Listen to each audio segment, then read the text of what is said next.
सध्या जे आहे वसई विरार नालासोपारा परिसरामध्ये डासांचं थैमान झालं असल्यामुळे नागरिकांचं आरोग्य पूर्णतः धोक्यामध्ये आलेलं आहे। आपण जर बघितलं तर आपण आता विरार पश्चिमेच्या विरार रेल्वे स्थानक ते बोळींकडे जाणाऱ्या या मुख्य रस्त्याच्या बाजूला उभा आहोत।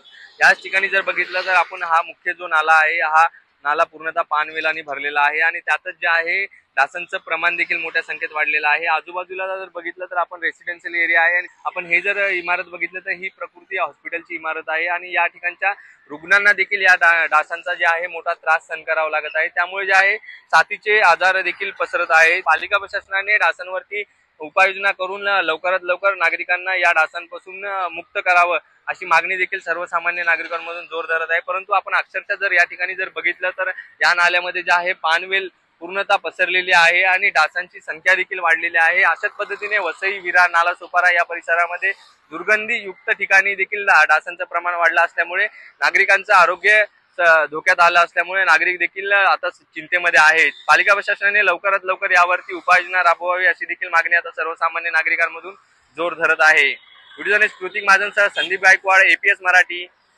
विरार।